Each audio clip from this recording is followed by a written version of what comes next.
too nice. You stay well. Okay. Coming down the hill. Coming down the hill. Ready? Ready? Ready? Ready?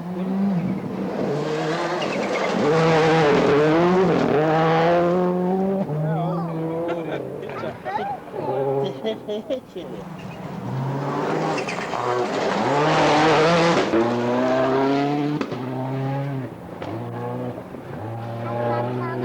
The citron, there's no citron in it.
Duck right down, he's still got face.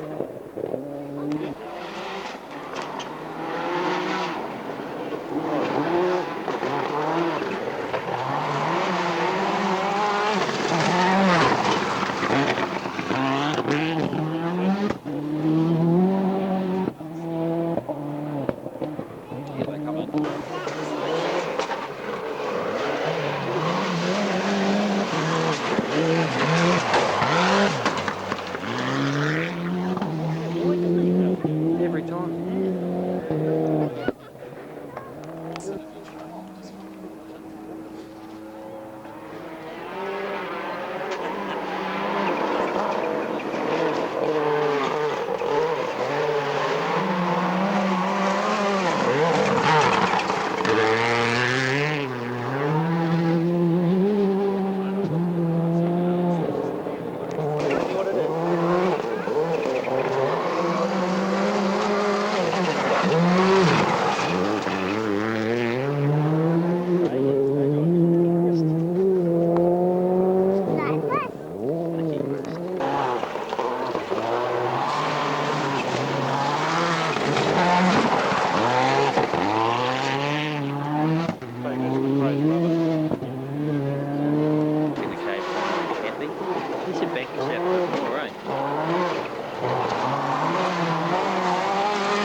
taking some serious clothes to Raglan on Friday.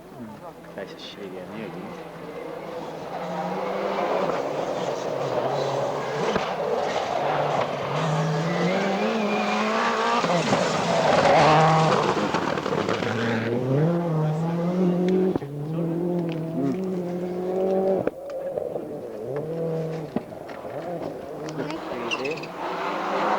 That looks cool.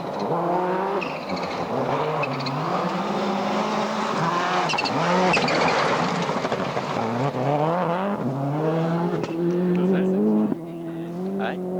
Burns. You want to hop down?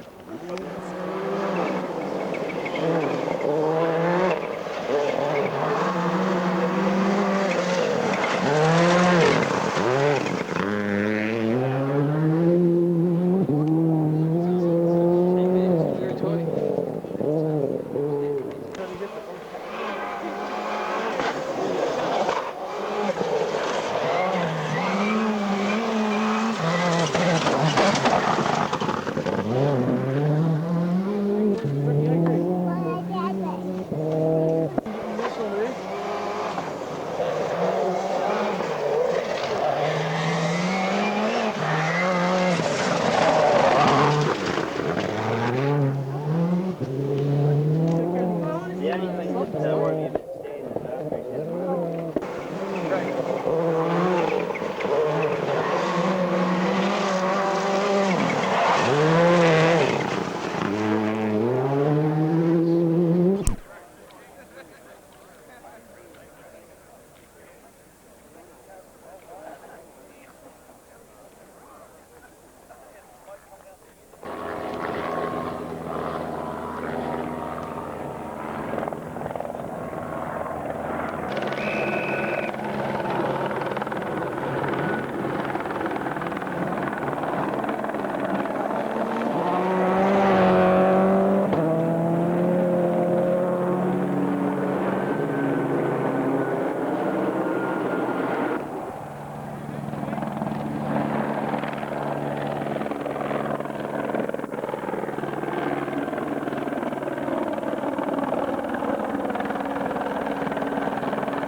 There's the boys up on the hill. Jack and Joe, eh?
comes.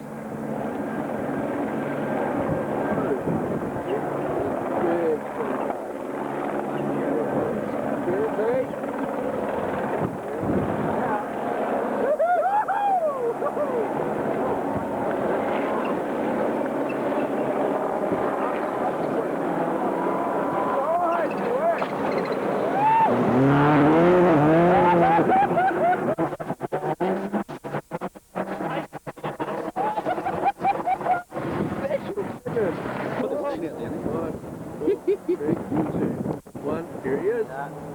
Start now. He was exactly, he was one up. One up, one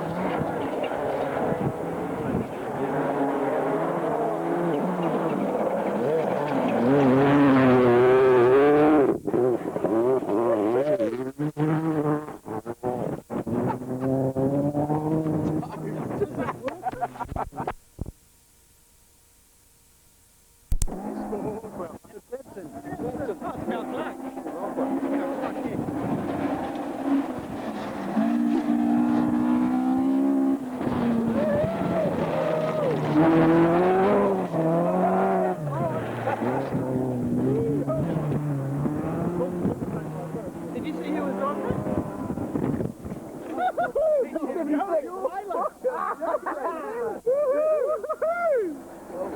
Oh, doesn't sound very well.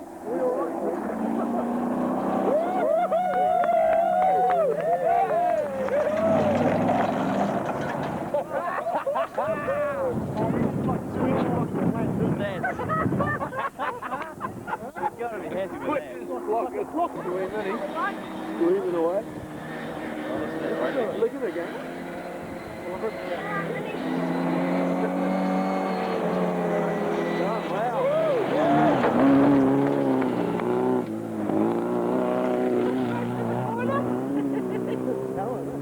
That's cool. Doing all right. Look at it.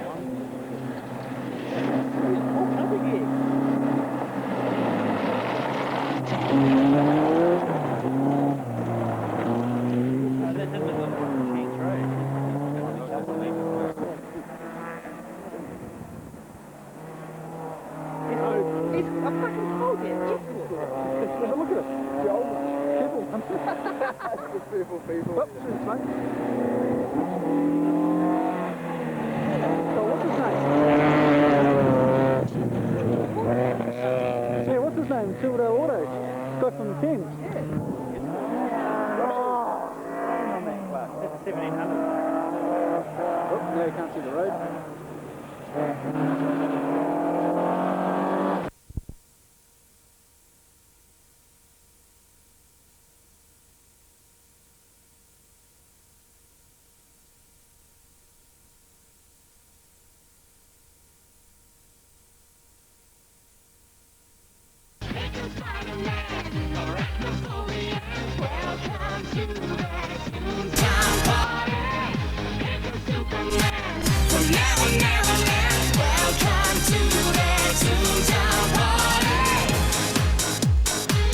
Day one of the Rally of New Zealand, Francois Delacour grabbed the lead, but there were still plenty of top drivers within striking distance. World Championship leader Richard Burns was just over a minute back, but all three of his wins this year have come in all gravel events, and the car's going well. And Colin McRae has won here 3 times. There's been recent improvement in the reliability of the Ford Focus, so plenty of challenges for Delacour on day 2 of the Rally of New Zealand.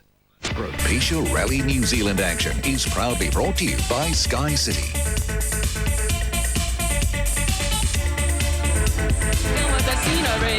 Come on, baby.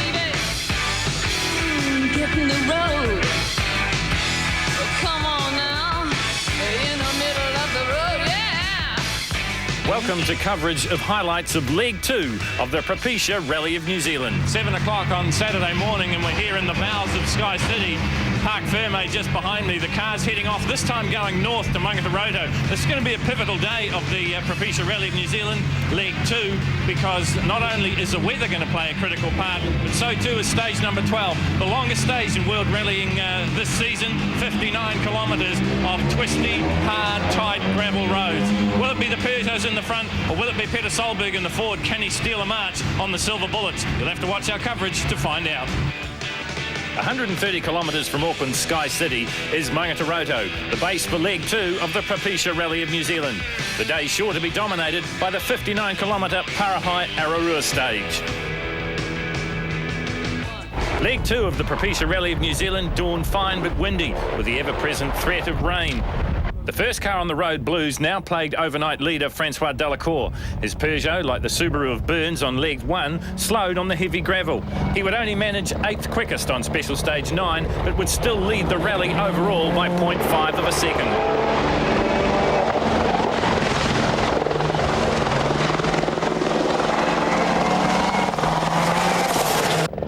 Norway's Petter Solberg, after a brilliant drive in leg 1 to come from 16th seed to 2nd, was another now slowed by the road's condition.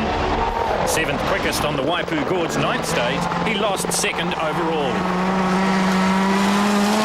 Left, tightens, into one right of a bridge, slippy, into short 3, left plus slippy, 80, short 2 right minus slippy, 30, 3 left, extra long, opens 40, narrow short 3 left, and keep left of a 2 crest, a caution slow 20, short 2 right, slippy starts.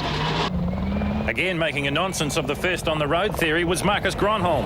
He started stage 9 in 3rd place and finished the 11.2 kilometres in 2nd.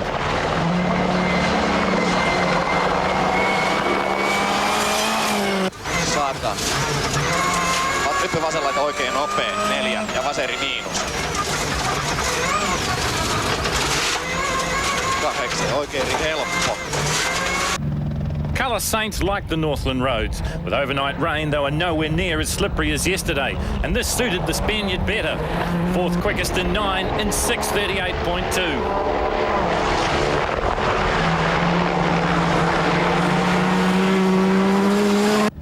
Finland's Juha Kankinen was another driver a little more confident today. His Subaru World Rally Team car suited a little better to the conditions. He was fifth fastest in stage 1, 8 seconds off the leader's pace with a 6:39 effort.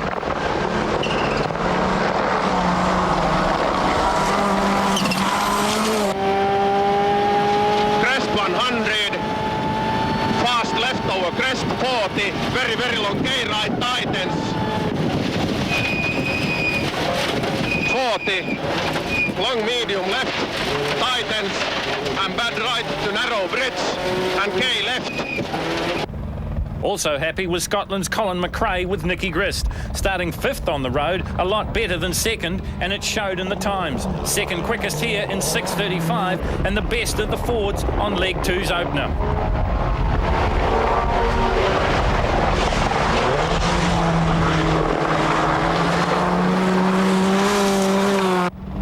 Kenneth Eriksson had started leg 2 in 7th place, but dropped a spot when his car clipped a bank in 9 and damaged the left rear. A small mistake costing him valuable time.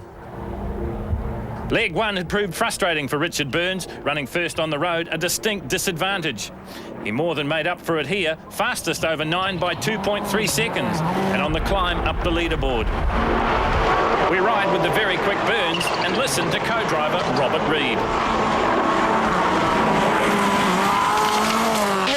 Right onto bridge, to medium left and damp, and fast left. 70, camber fast right minus tightens, maybe. 40, fast left minus the fast left tightens, maybe 50. Easy left in, 60, fast left plus narrows, 60. Long crest, 50, camber fast right plus and fast right plus, 70. Medium left and medium. Frustration also furrowed the brow of Tommy Mäkinen, but for another reason. He could not get his Mitsubishi working on the New Zealand roads. A spin probably not helping his mood. The current world champion was 6th quickest through 9 and holds down 9th overall.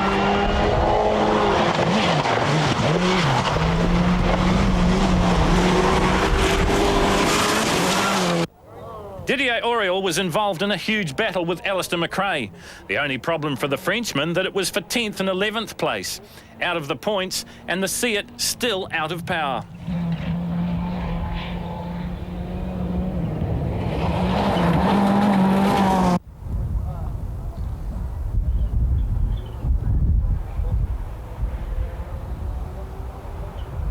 Kiwi Possum Bourne and Craig Vincent started leg 3 in 10th position. The first true privateer and first international Kiwi, he would leave stage 9 in 12th, being passed by Oriel and Alistair McRae. It's 6:51.5, nearly 20 seconds slower than fellow Subaru pilot Richard Burns. We ride with him here in his Helveline Subaru.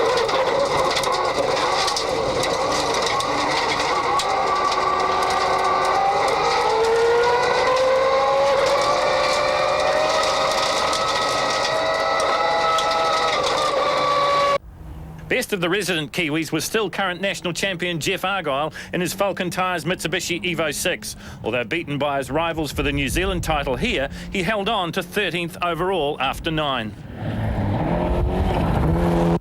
Behind him on the roads and the scorecard, but leading him in the national championship coming into Rally New Zealand, was Bruce Herbert and Robert Ryan in their Dynalink Mitsubishi Evo 6. They were 17th overall. Well, a chance to have a look at the scoreboard now after 9 and sees that the Peugeot still at the front of the field from the Fords of Solberg and Sainz.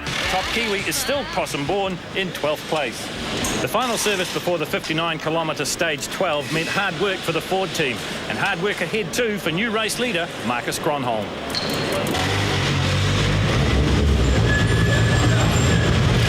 No, it was okay. Now the road surface is much better than yesterday because it had came rain during the night here, so it's okay. But now it seems to dry up again, the road, so it's not good for me.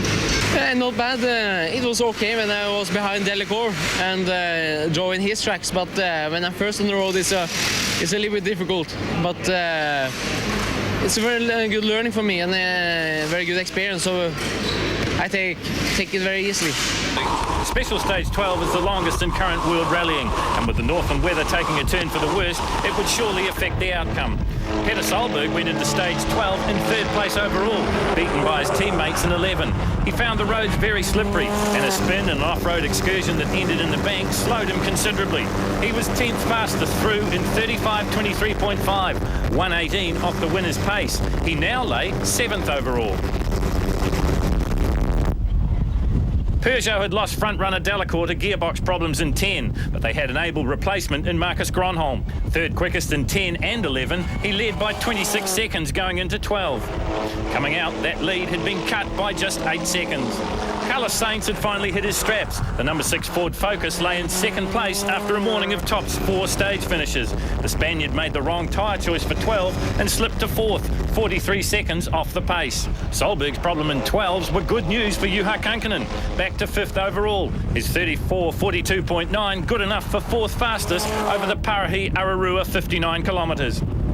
Past 3-time winner in New Zealand, Colin McRae kept his string of 2nd places alive on 12, moving to 3rd overall. Listen as we ride with him here. Into 4 left, tightens line, and 6 right, 30, 6 right minus, into 3 right plus tightens, and left tightens to long 3 plus, and right and left, and 4 right plus. It was clear that the Fords were fast in the morning stages, and the patent McRae charged was on.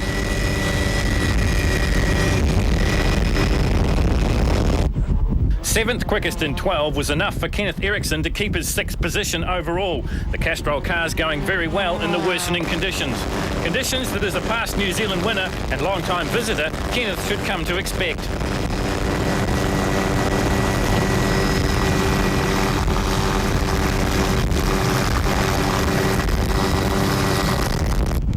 Any people who thought Richard Burns was a spent force after leg 1 would need to think again. He topped the charts again on 12, making it 4 for 4 for leg 2, and in the process closed down Peugeot's lead.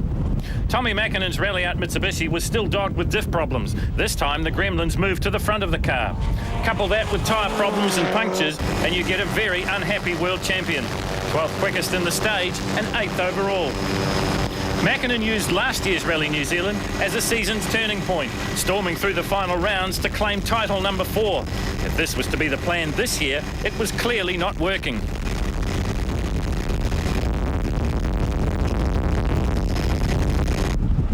Not working well enough for his driver's liking anyway was the Seat Cordoba of Didier Auriol. Still not happy with the power, the little Frenchman was 9th fastest through 12, beaten by McRae in the second Hyundai. Auriol's Seat Cordoba was the sole remaining entry for the Spanish team after Tony Gardemeister crashed out of the rally on Special Stage 1.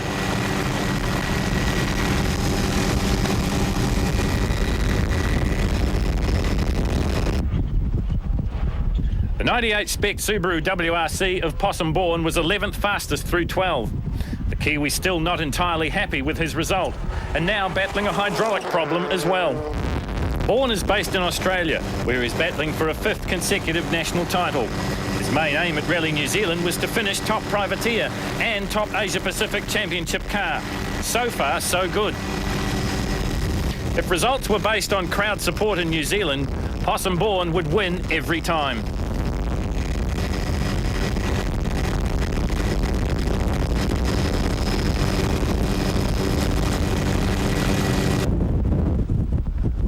Car number 15 was the Hyundai Accent WRC of Colin's younger brother Alistair. McRae was mounting a charge of his own. 7th equal with teammate Ericsson and beating the Ford, Seat and Mitsubishi teams in the process, he moved from 12th overall to 9th by the end of Special Stage 12. Jeff Argyle and Paul Fallon were expecting to lose time to the factory cars with their better tyres and traction control diffs, so he wasn't too disappointed that he could only manage 17th over the 59-kilometre test.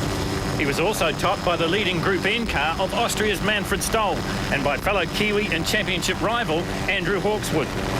For all that, he still held on to 13th overall and progressively had recaptured the lead in the New Zealand title race from Bruce Herbert. Leading the locals in the Group N class was the Australian with the New Zealand prepared car, Cody Crocker. His Possum Bourne Motorsport prepped Subaru, giving him last year's Australian Group N title. A roll in the stage stopped Toshihiro Arai for a while and dropped him to 15th by the end of 12. Arai's crash indirectly affected Belgian's Freddie Loix in the second rally out Mitsubishi. He couldn't pass him in the stage. He now lay 12th overall. A problem for Bruce Herbert in Special Stage 11 saw him drop down to 9th Kiwi. He improved after 12 to be 6th, 9.19 minutes behind leader Gronholm. A chance to update the results now, and Marcus Gronholm leads from Richard Burns and Colin McRae, whilst in the Kiwis it's Argyle in Group A, and in Group N it's Crocker and Rhys Jones.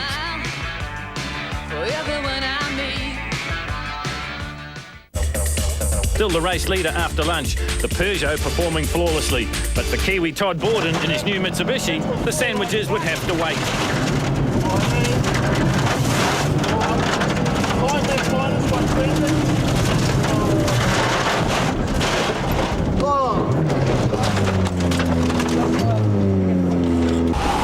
Mishaps aside, the rally rolled on, and by Special Stage 13, the weather was again doing its best to spoil the show. With the wind approaching 60 knots and the rain horizontal, the closing stages of Leg 2 became a battle for survival for Peter Solberg. He was 6th in 13 to keep his 7th overall intact. It was all a learning experience for the newcomer. Finland's Marcus Gronholm's morning trend of never finishing outside the top 3 stage times continued on 13, the Cassidy 20-kilometre test. His 11:40.2, the second quickest, just 4.3 seconds off the winning pace.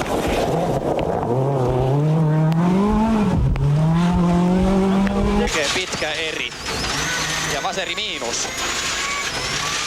Oikein pitkä eri ja vasen nopea kirraa. Oikein eri ja vasen pitkä eri miinus kirraa. Oikein nopea kaide sisällä. 7. Oikein eri ja vasen eri helppo yli nypyn. Carlos Sainz's early charge had lost some of its momentum, the Spaniard holding on to 4th overall and also scoring 4th best time on Cassidy with an 11:48 second pass. The consistent Juha Kankkunen again had a good run through 13, his 3rd quickest time of 11:47.5, firming up his hold on 5th overall. He was now 45 seconds clear of Ericsson in 6th. The 4-time world champion and a winner in New Zealand in 1986 had finally found a setup that looked to be working. Colin McRae dominated the 20-kilometre stage. He finished 4 seconds ahead of overall leader Gronholm, and because of Burns' 5th place, leapfrogged him into 2nd overall. While the car was good in the dry, it was now the wet Northland roads that were the problem for the Scotsman.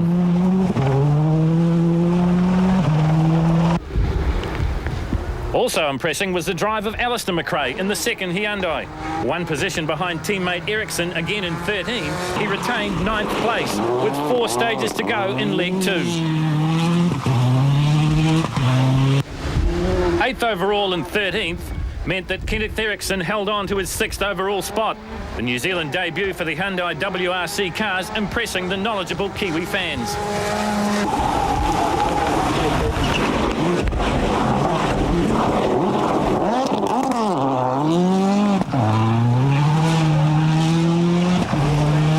Vänster 2, nyper i höger 2, till vänster 3 minus kort, till krönal höger 40, höger 5 plus, halvlång, till lite krön 2 gånger, i vänster 4 plus kort, 40, krön i vänster 4 kort, till lite krön 30, höger 3 plus, till krön. A spin at the halfway mark of Cassidy broke the winning streak of Richard Burns and Robert Reid. The World Championship points leader, 5th fastest, but now slipping to 3rd overall. Left, 40, Kiwi Titans, narrow, 20, flat right, 50.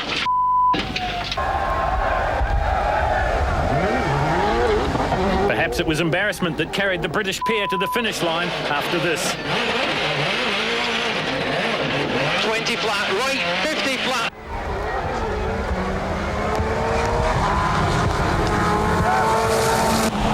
Sneaking just inside the top 10 on 13 was Finland's Tommi Mäkinen. The Mitsubishi performance not what he would have liked, and his mood getting darker by the hour. The Rally Art team had prepared well for round 8 in New Zealand with extensive testing in Finland on what they thought would be similar roads, but problems with the driveline had clipped the Flying Finn's wings. The Seat Cordoba of Oriol finished 1 place behind Mäkinen in 13. This leaves him 10th overall, 3 minutes and 8 seconds behind leader Marcus Gronholm.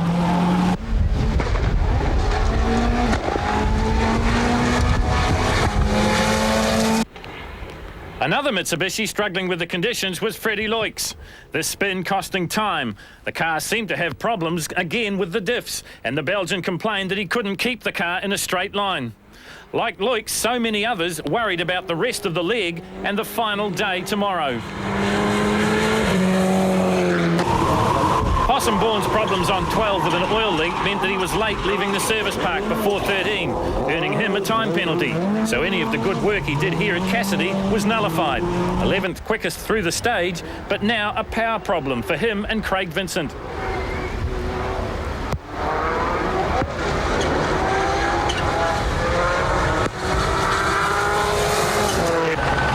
Falcon Tires Mitsubishi of Jeff Argyle and Paul Fallon managed 18th fastest time over the 20.12 Cassidy stage.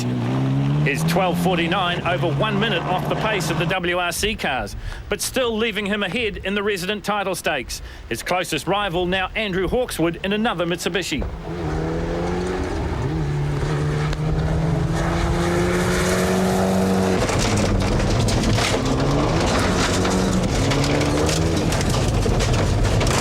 Argyle, who never drives with gloves, decided that after 13 he would cruise, keeping his best work till leg 3. De facto local Cody Crocker was now 2nd overall in Group N behind Manfred Stoll and Wahabi. The Possumbourne Motorsport prepared car was getting better grip with a change of tyres.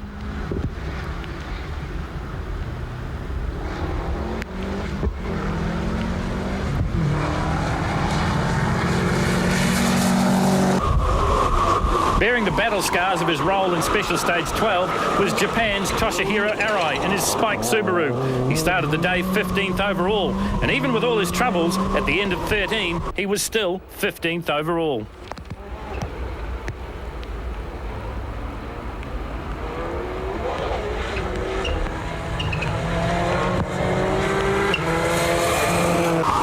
For Belgian's Freddie Loix, 3/4 away through stage 13, would be as far as he got.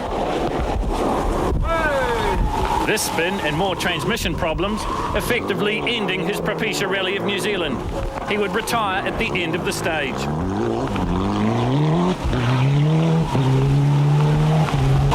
Also showing the scars of battle was Palmerston North Bruce Herbert.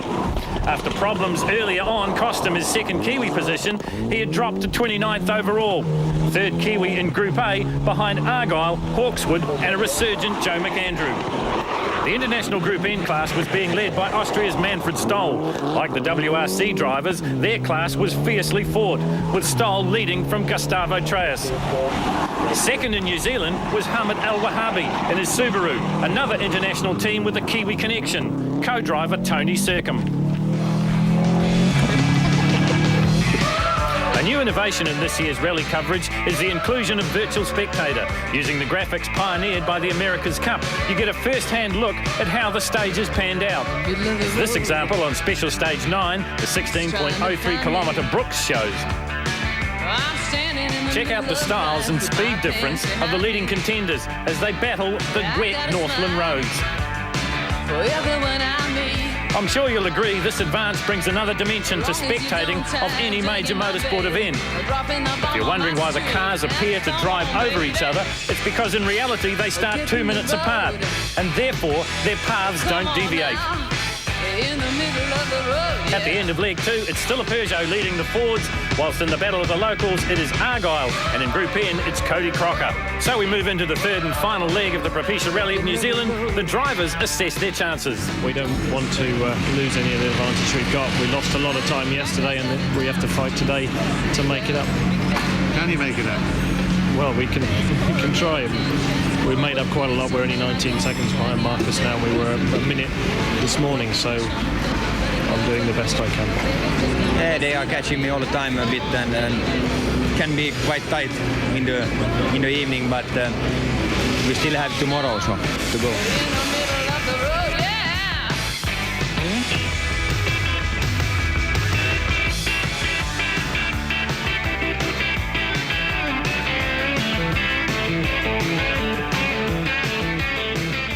Propecia Rally New Zealand action was proudly brought to you by Sky City.